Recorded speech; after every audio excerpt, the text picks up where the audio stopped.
Азыр дагы закрытый Тажикстан менен Өзбекстан вице-премьер-министрлер закрытый өткөрдү. Анда кандай макулдашылды, эмнеге макул болду, элге белгисиз. Белгисиз нерсе ушак жаратат.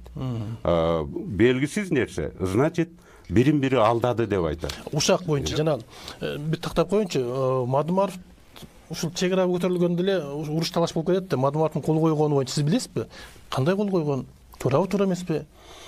Бул мен жакшы билбейм, мен катышпай калгам. Анан биз бир айдан кийин, 2 айдан кийин алар барып келгенден кийин документтер колго тийгенче мен кызматтан биз кеткенбиз.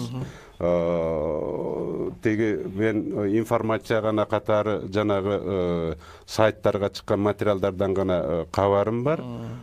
Бул маселе Лейлек району, Баткендин жарымы анклав болуп кала турган коркунучтан сакталыш керек болгон негизи. Азыркы 275 метр жер деп атпайбы? Мурда ортолук эле жер болуп жүргөн, бир тажиктердин теги жеринин учу, колхоздун жеринин учу тажиктердики, Тажикстандын колхозунун, анан Кыргызстандын колхозунун жери, совхоздун жери. Баягы бири менен бир ошол жерде кесилишкен жери бар да. Ошол жерди теги Адахан Мадумаровга теги Кимсанбаевичка туура эмес кээде атака болуп жатат. Анткени бул Кыргыздын жери болчу, сен аларга момунтип берип койгонсуң, алып койгонсуң деген кирне да коюлуп атат. Ал эми андай болгон эмес. Айтып атпайбызбы? Жер колхоздордуку гана болгондуктан кыргыздар отурган, тажиктер отурган деп талаш болуп атат. Азыр Ташболот Балтабаевич туура айтып кетти.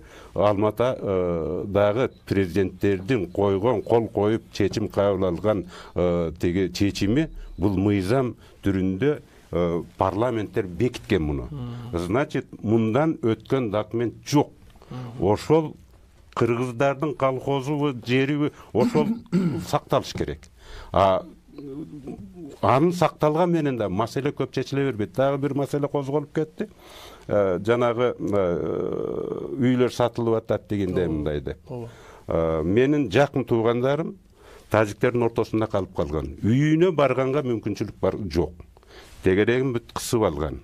Өзүнүн үйүнө барыш үчүн бир 100 метр алардын көчөсүн аралап барыш керек. Баягы школго барганда балдарын төпөстөп коет. Өзү барганда мындай болот. Ошон үчүн ошондой үйлөр сатып эле чыгып кеткендиги бул факт бар. Бул бирок 90-жылдары болгон. Керимбек кичине кыстырма кошуп коеюн да, азыр сен бир нерсе көтөрбөдүң бу Мадумаровдун маселеси, ал ушу берип койгон экен, анан ошонун негизинде иш бузулуп калган экен дегендей сөздөр болуп атпайбы? Намерение мен ойлойм, бул бүгүнкү жана кечээки бийликтин алсыздыгын өзүн өзү актануунун жолу катарында караш керек. Эмне үчүн? Бир Мадумаровго окшогон чиновник ал маселени чечкенге анын ыйгарым укугу да жок. Юридикалык укугу жок, туура. Юридикалык укугу да жок, мүмкүнчүлүгү да жок.